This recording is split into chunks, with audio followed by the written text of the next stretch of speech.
পুজোর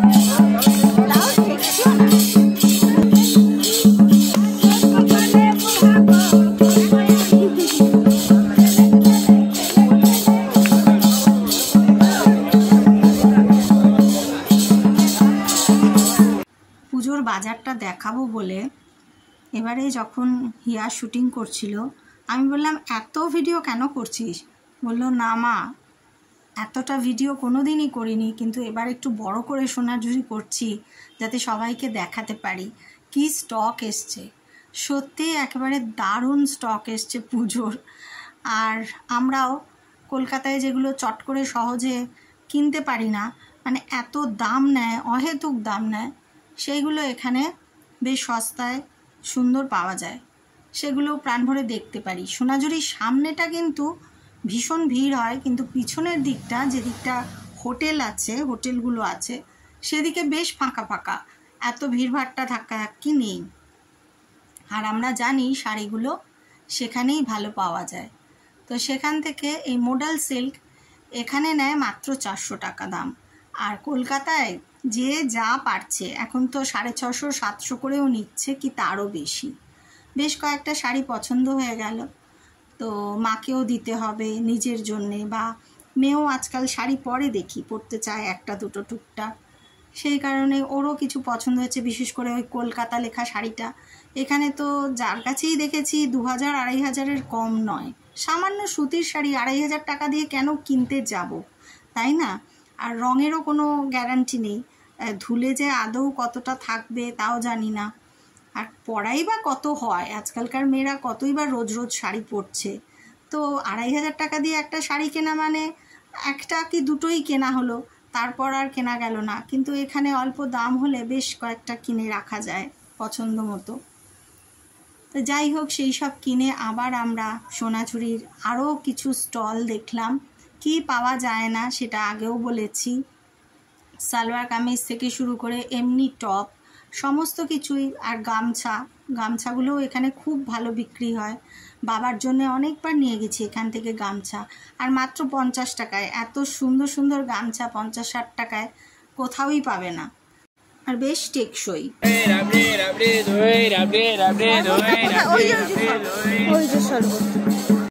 আর এই দই রাবড়ি, এ তো মানে সারা সোনাঝুরি মানে ভরে ভরে দই আর রাবড়ি বিক্রি হয়। আমরা কোনো দিন খাইনি, একবার বোধহয় দইটা খেয়েছি, রাবড়িটা কোনো দিন খাইনি, কারণ ওই গরমের মধ্যে ঘুরতে ঘুরতে রাবড়ি খেতে মোটেই ভালো লাগে না। তো একবার খেতে হবে, শীতকালে যখন থাকবো তখন খাবো। আর এই যে এখন বেরিয়েছে নাম সমস্ত লেখা, কোটেশন লেখা টি শার্টগুলো, হিয়া একটা কিনেছিল গতবার, কিন্তু এবারে খুব একটা কোটেশন ওর পছন্দসই হলো না, মানে ওর মানানসই হলো না, সেই জন্যে আর এবারে নেয়নি। কিন্তু দূরের ওই দুর্গা ঠাকুরের যে সেটটা খুব ভালো লাগছিল দেখতে।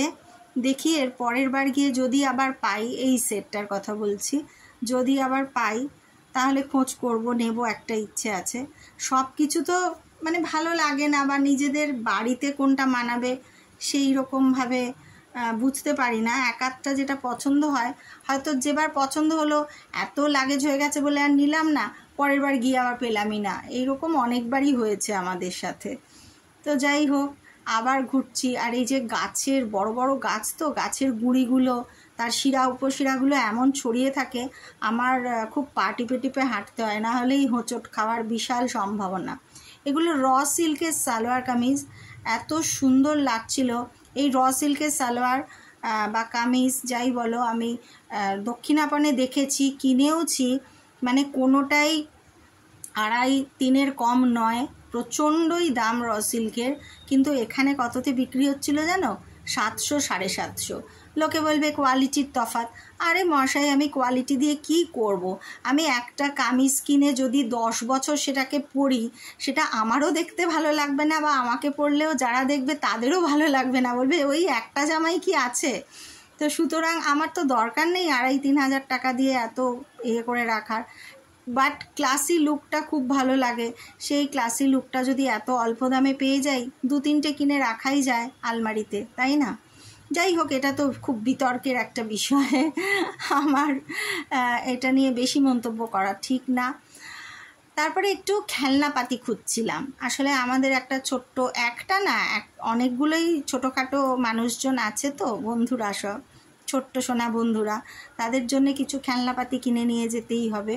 তো সেইগুলো খুঁজছিলাম, একটা একটা করে কিনছিলাম। ছবিগুলোও খুব ভালো লাগে। আর হিয়া ভালোবাসে ডোকরার জিনিস পরতে, মানে ডোকরার গয়না ভীষণই ভালোবাসে। তা এবারেও খুঁজছিল ডোকরার গয়না, কিন্তু তখনও পছন্দসই খুব একটা কিছু পাইনি। ও আবার গয়নার ব্যাপারে খুব চুজি, খুব একটা হাবজি গাবজি গয়না পরে না। আর এই যে হাকোবা শাড়িটা, এটা রিউ গড়াই তোমরা দেখেছো, রিউর কাছে আমরা দেখেছি 1050 টাকা দাম, কিন্তু এখানে প্রথম আমাদের বলল 900 টাকা, তারপরে বলল 700 টাকা। তো আমরা নেব না, এখন দরকার নেই, কিন্তু দামটা করলাম, মানে কতটা তফাৎ। এবার বলবে রিউর কাছে দাম বেশি কেন এত? তুমি যে এই সোনাঝুরি হাট অবধি আসবে, একটা টোটো তোমায় ভাড়া করতেই হবে, আবার ফেরার পথেও টোটো করতে হবে, সেই ভাড়াটা হিসেব করে নাও। অথবা যদি অনলাইনেও আনাও, সেখানেও একটা তোমাকে শিপিং চার্জ দিতে হবে। তাহলে দেখবে রিউ ঠিক মানে খুব বেশি নেয়নি, ঠিকঠাকই নিয়েছে। তা আমার সে নিয়ে কোনো আপত্তি হলো না। আসলে রিউর কাছে যেগুলো পাই সোনাঝুরিতে, এত বড় একটা মার্কেটে খুঁজে পেতে বার করা, তার থেকে ওই রিউর কাছে গিয়ে, আর রিউর দোকানটাও এখন বেশ ভালোই সাজিয়েছে, গিয়ে বের করা অনেক সহজ। তো সেই কারণে বেশিরভাগ মার্কেটিংই আমরা রিউর কাছ থেকে এবার করেছি। 3 বার গেছি, 7-8 হাজার টাকা করে খরচা হয়ে গেছে। কারণ আমাদের পুজোটায় দেওয়া থোয়ার পার্টটা অনেক, আমাদের যেহেতু খুব বড় ফ্যামিলি, সেই কারণে হয়তো থাকি আমরা আজকাল সবাই ছোট ছোট পরিবার মনে হয়, একা একা, কিন্তু আসলে তা নয়। আমাদের এই চক্রবর্তী বাড়িটা অনেক বড়, সব দেওয়া ঠেয়ার ব্যাপারও আছে। আর বন্ধু বান্ধবরা তো আছেই, বন্ধু বান্ধবদের তো আমি বিশেষ করে আমার কর্তার দিকের অত বন্ধু বান্ধব মানে নেই, বা যারাও আছে তাদের সাথে ওর খুব একটা ভালো রিলেশান, খুব হৃদ্যতা, খুব যোগাযোগ, হইচই এইসব নেই, কিন্তু আমার আর হিয়ার আছে। তো তাদের জন্যে আমার তো ছোট্টখাট্টো গিফট একটু আনতেই হয়, সেগুলো এই সোনাঝুরিতে আসলে খুব সুন্দর আমরা পেয়ে যাই। ব্যাগগুলো দেখো, প্রত্যেকটা দারুণ ডিজাইন। আর ব্যাস, হিয়া পেয়ে গেছে ডায়েরি। এই ডায়েরিগুলো কিন্তু সত্যিই মানে ইউনিক লাগলো, ডায়েরি বলো বা নোটবুক, ইউনিক লাগলো। এগুলো পাতার ছাপ দিয়ে তৈরি করা। আমার মনে আছে আমি যখন খুব ছোট, তখন দুলুদা মানে ছোটনের দাদা, হ্যাঁ, আন্দামানে চাকরি করতো, তো সেইখান থেকে আমার ছোট কাকাকে একটা অশ্বত্থ পাতা এনে দিয়েছিল, এরকম ট্রান্সপারেন্ট। ওটা কোনো একটা প্রসেসিংয়ে কোনো কিছু একটা লিকুইডের মধ্যে রেখে ওই পাতাটাকে ওরকম ট্রান্সপারেন্ট করে তারপরে হালকা কালার করা হয়েছিল। এত সুন্দর ছিল সেই পাতাটা, আমার এখনও মনে আছে। আর এই নোটবুকগুলোও সেইভাবেই তৈরি। হিয়া একটা অবশ্যই নিল। তারপরে ওই বন্ধুদের জন্য ছোটোখাটো আংটি নিয়েছে হিয়া, হোয়াইট মেটালের, গিফট করার জন্যে। ওর তো সেই প্রিয় বন্ধু থাকে হচ্ছে, এখন চণ্ডীগড়ে থাকে, আগে মানে ওর বাড়ি সিমলায়, সেখানে পাঠাতেই হবে। আর একটা ছোট্ট শিব ঠাকুর দাঁড়িয়েছিল সেজে গুজে, এরকম বহুরূপী প্রায়ই দেখা যায় সোনাঝুরিতে। বহুরূপী সিনেমাটাও শিবপ্রসাদের দেখেছো নিশ্চয়ই সবাই তোমরা, ভালো লাগবে দেখলে। আর এই ছোট্ট মেয়েটা বিক্রি করছিল সেই কার্টুন কুটুনগুলো, খুব ভালো লাগে, কিন্তু আমার এখন আছে বলে আর নিলাম না। আর বোঝা বাড়িয়ে কত বোঝা বাড়াবো বলো, নিয়ে যেতেও তো সমস্যা হয়। এখন শুনছি আবার ট্রেনেও লাগেজ লিমিট করে দিয়েছে, বেশি খুব একটা একসাথে তোলা যাবে না। আর আমরা তো প্রায়ই আসি, সুতরাং কেউ যদি কিছু বলে দেয় যে ওইটা আনিস সেইটা আনিস, সেগুলো পরের বারও নিয়ে যেতে পারবো। তাই খুব একটা ভারী ব্যাগ যাতে ভারী না হয়, সেই জন্যে খুব একটা সেরকম জিনিসপত্র কিনিনি। ওই যেটুকু প্রয়োজন, যেটুকু লাগবে সেটুকুই। কিন্তু মন তো মানে না, গয়নাগাটি দেখলে, ব্যাগ জামা কাপড় দেখলেই মনে হয় কিনে ফেলি।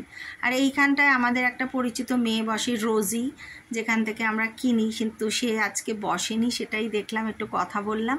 আর এই যে ডোকরার গয়না পাওয়া হয়ে গেছে, বেশ সুন্দর ডিজাইন ছিল এই ছেলেটির কাছে। দেখো আমরা মা মেয়ে কী কাণ্ড করছি সে নিয়ে। কি করছিস তুই? দেখি টিপে দে, কত করে দেবে?